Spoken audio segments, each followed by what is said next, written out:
Hello, my friends, EEARTS family. How are you today? Hey guys, so we see, this is from Shakespeare. All the world's a stage, and all the men and women are merely players. They have their exits and their entrances, and one man in his time plays many, many parts. Isn't that interesting? And isn't it interesting that he put their exit before the entrance? And that couldn't be more true in any other time, but today, things are obvious these days. Yeah, and I want to preface this by saying that we have seen all sorts of strange things, strange signs.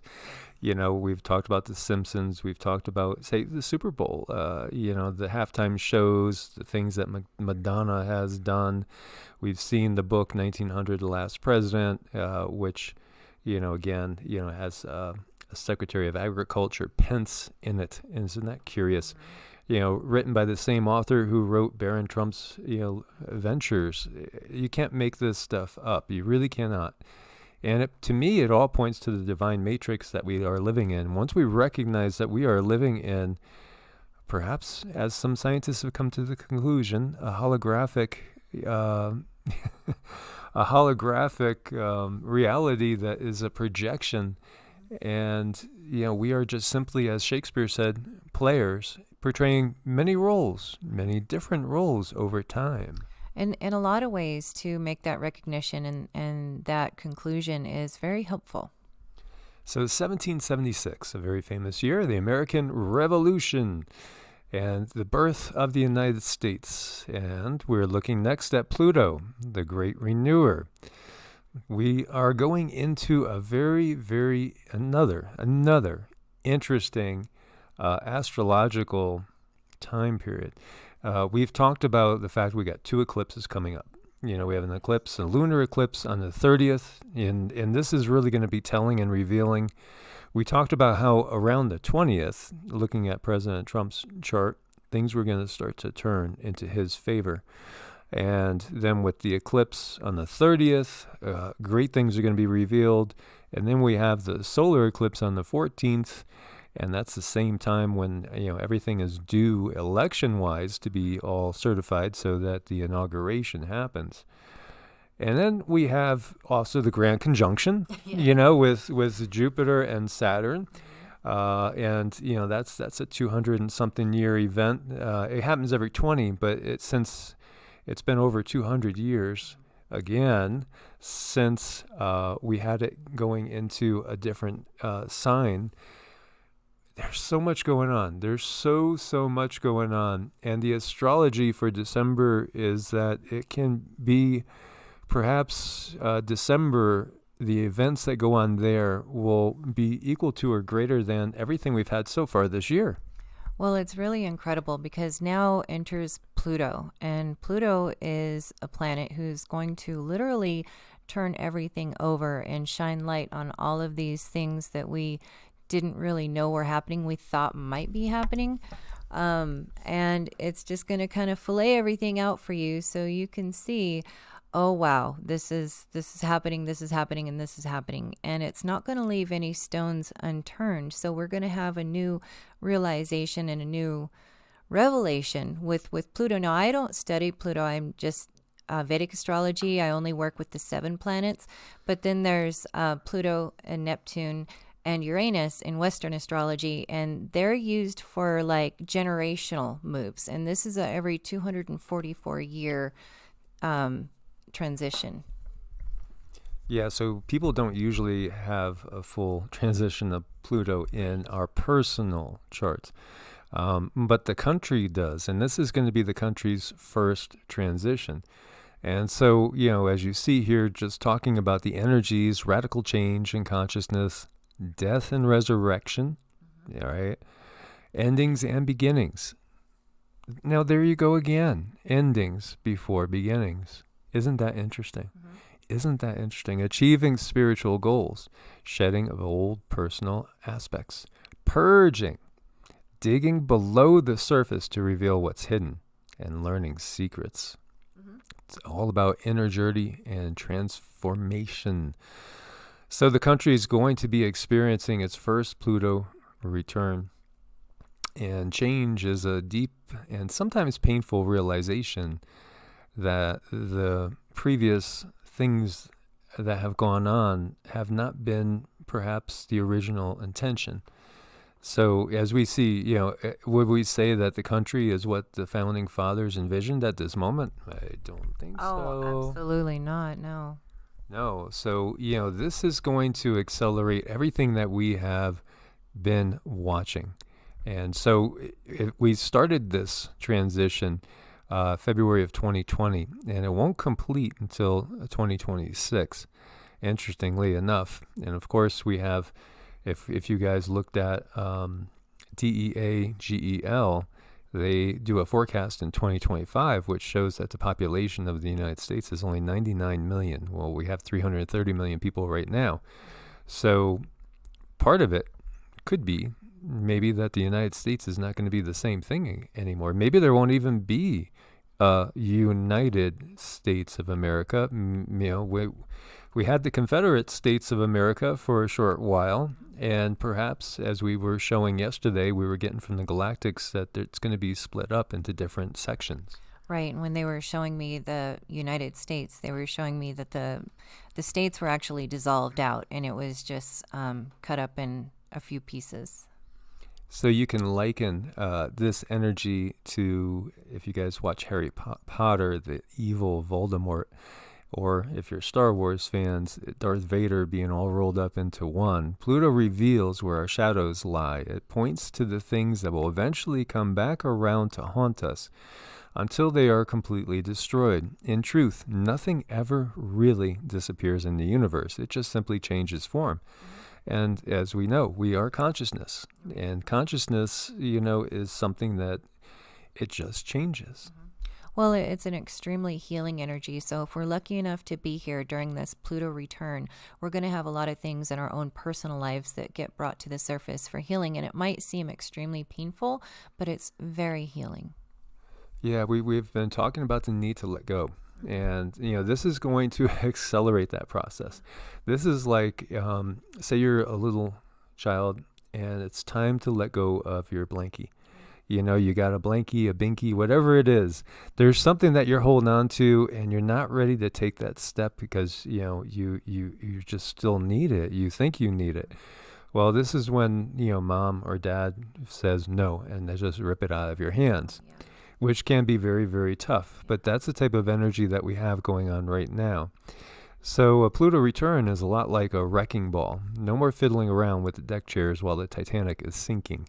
And like the little Dutch boy, you could stick your fingers in the cracks as much as you want, but you're going to eventually, the cracks are going to be too big. It is. It's going to overflow. It is. This is more like the ground literally opening up and swallowing things entirely. Nothing and no one's going to escape scrutiny over the next 6 years. Eventually, Pluto is going to teach us how to turn lead into gold, but it is a process, and it can be a difficult process. So Pluto was transitioning through Capricorn during the birth of the U.S., and when that's a sign that rules the patriarchy, government, and capitalism, all of which are already in an advanced state of decay and collapse, as we could see so clearly. Be ready for a karmic shift in the levers of power as the polarization of views and tribes intensifies. Secession becomes more than an idea, and America's role in the world is going to totally change as well. And so the 2020s that we're going through, it's going to be all about massive shifts in power, especially this 2020 to 2026. When we come out on the other side, things are going to look radically different. Oh my gosh, that's an understatement. Yeah, and so it's fascinating to look at this. There's so many things that are just going on when we think about the hope that people had with the birth of the United States and the coming together of various different people. Now, we have covered the atrocities, and we've talked about this, the atrocities that happened to the people that were already here, the people don't even think about. Anywhere from 60 million to 100 million people that were pushed off their land as this colonization happened. And again, everything has karma. Countries have karma. People have karma. Countries have karma too. And I really think that that's going to be one of the biggest things that's revealed is everything that did happen to the people that were here when it was taken over. I think in the 60s we had really what's going to, I mean, it was viewed as a major awakening, but really was a minor awakening compared to what's coming and compared to what we're already in. And so in the 60s, we started to realize things like, hey, I don't know if this Vietnam War idea is a good idea. This just doesn't feel right. Why does it feel like, icky? So the 60s is going to be a mini example. Exactly. I mean, this is totally different what we're going through now. This is major. There's so many things going on right now, and all will be revealed. Traditionally, when we look at republics and democracies, what happens when they collapse? Well, they could break into factions for one, and there's always the risk that we end up in some sort of military dictatorship. And when we look at all the laws that have been put into effect, they're already there for that type of reality. And the question is, will the country stay together? And, in what I've seen and felt, I don't think so. I don't think so. I've been sharing this with you guys for 4 years now, and, have kind of seen these times going back to being a teenager. So, it just gets me thinking about Rome. And, I shared with Cindy today that Benjamin Franklin wanted our symbol to be the turkey. And we have, turkey for Thanksgiving and all. But that didn't happen. Yeah, no, I didn't know that. Yeah, so we're looking at the Roman eagle on the left and the United States eagle. And, E pluribus unum, out of many one. And then SPQR there is talking about the Republic and the Senate and the people of Rome, and under which, Rome was ever expanding, ever absorbing, and taking into itself other tribes. But, again, taxation. They controlled through taxation, controlled the resources, and their system had to be adapted by the people. And, for those of you guys that know some hard rock music, Rammstein, they made a song up, "We're All Living in America," because, this is the system that has enveloped the world.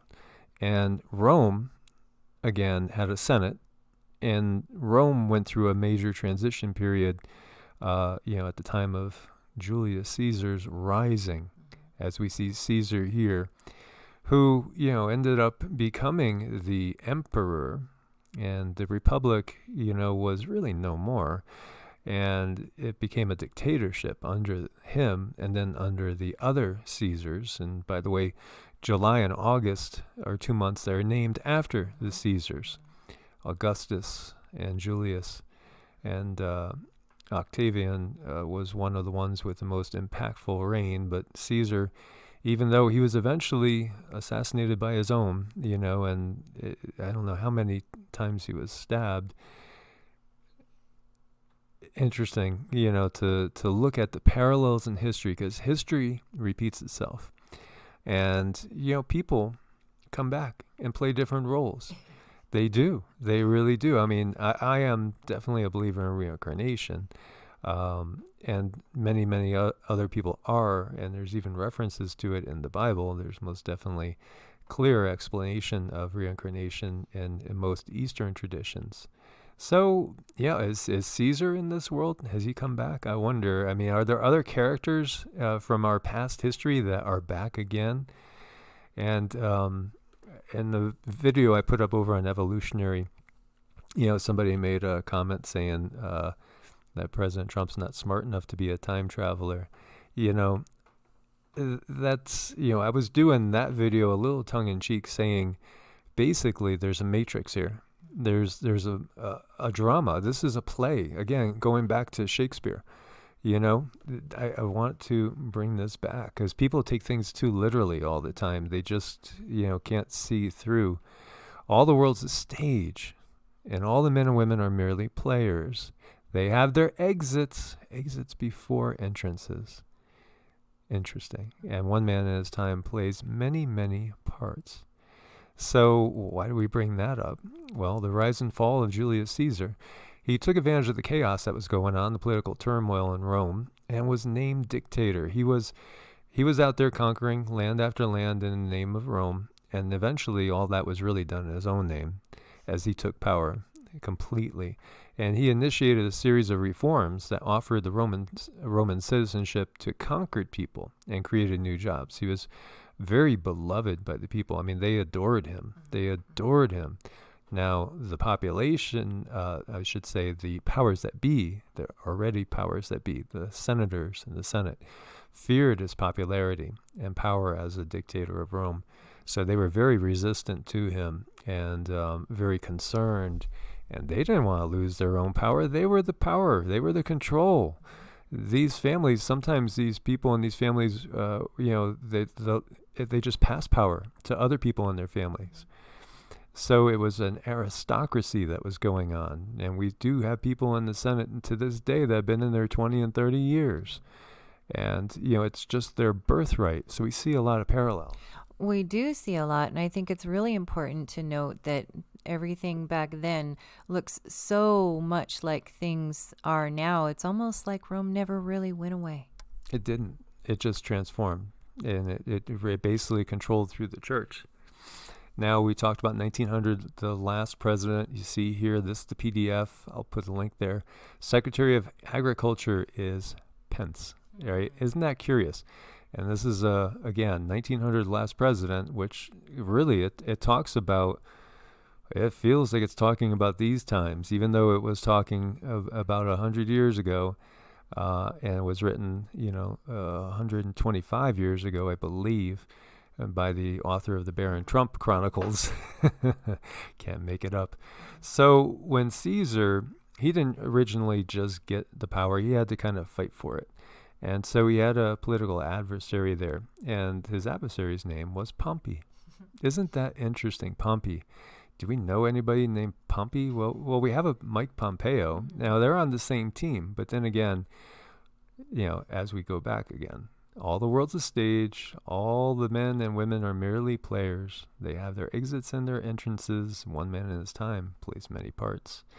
And we do know that, you might be with your spouse right now, and perhaps your husband was your mother in a different life, and perhaps your daughter was your grandmother. We change positions. This is all about learning and experiencing. Interesting. So Caesar had to grab control, and it did. There was a fracturing, and so it split up. Rome split up. Some were behind Caesar, some were behind Pompey, and Caesar eventually won out. Interesting. Do you think there's any resemblance? I wonder if they have any DNA lineage. I bet you they do. I'm pretty certain. Yep. I feel it. Yeah, I could kind of feel it too. Well, with Baron Trump and Pence and all this, and of course we've looked at, as we said, The Simpsons, and it goes on forever. We are in a drama, my friends. We are in a drama. And I never forgot this. I never forgot this comment. As you see here, President Trump praising Chinese president, extending tenure for life. So President Trump said he's now the president for life. President for life. And he's great, Trump said, according to the audio excerpts of his remarks at a closed-door fundraiser in Florida aired by CNN. And look, he was able to do that. I think it's great. Maybe we'll have to give that a shot someday, Trump said to cheers and applause from the supporters.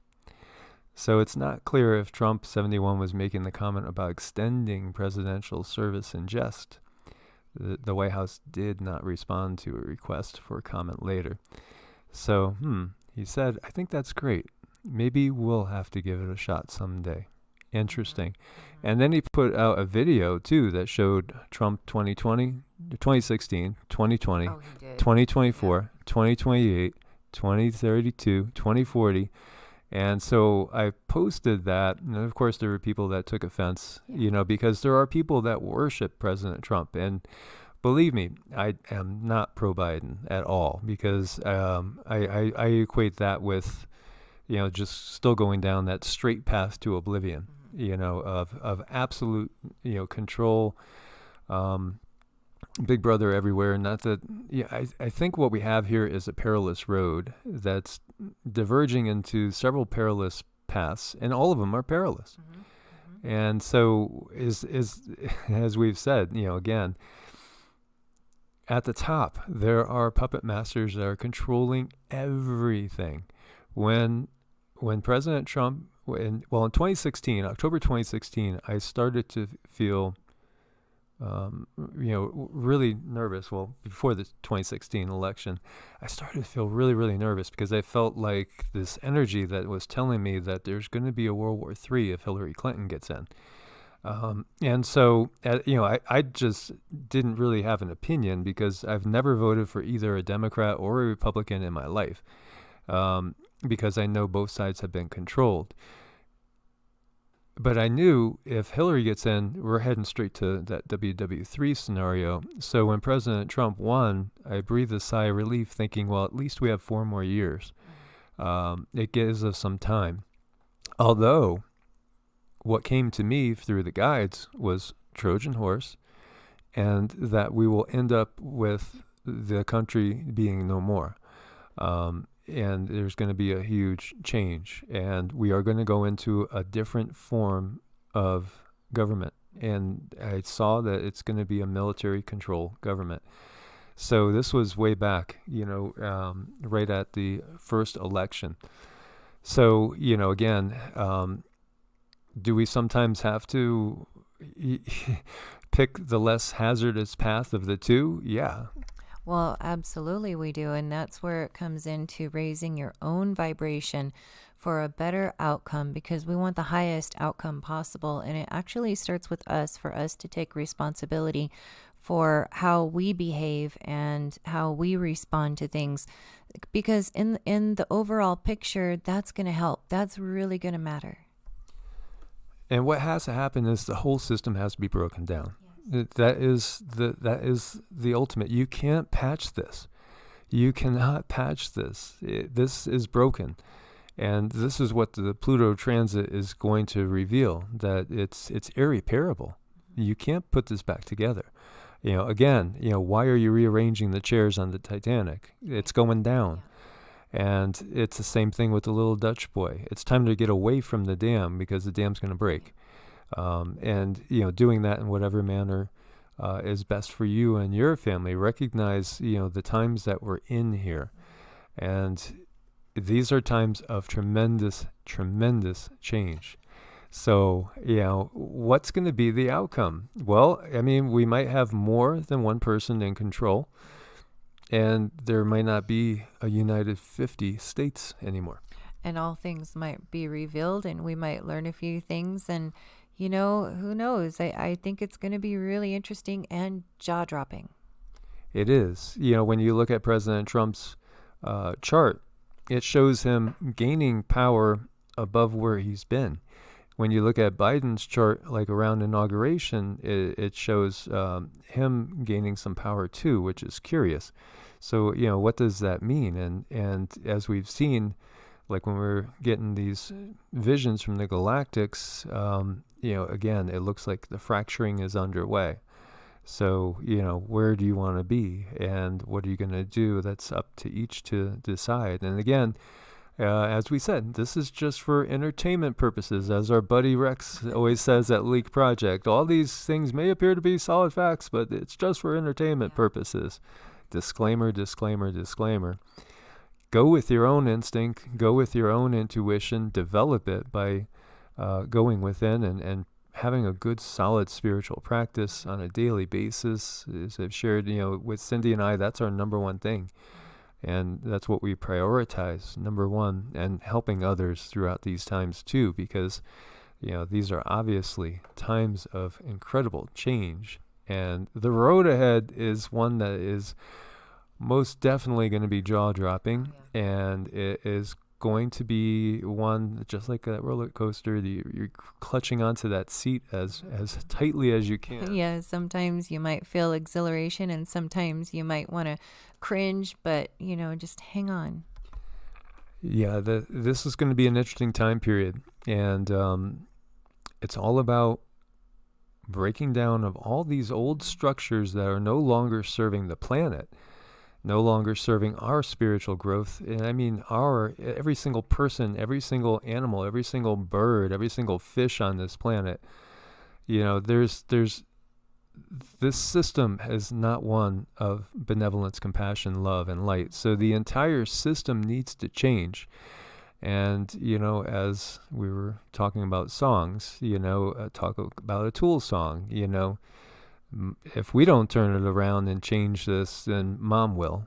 And what Cindy has seen with the major earth changes, we got to go through the political changes first. This is our perils right now. It's the control grid, and it's geopolitical. The big earth changes, they're still a ways away, even though what we see right now is incredible. They will keep increasing. However, if we change our consciousness on the planet, we can most definitely change what's coming.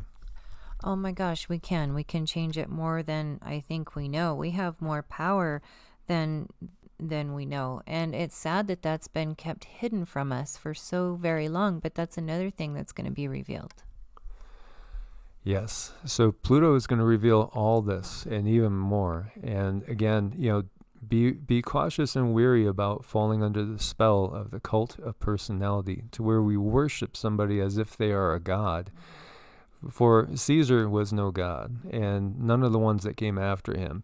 And there's none of, we don't see any quote unquote gods in the political spectrum in this world either. We do see forces trying to bring a lot of things to light, and that must happen, and that's good.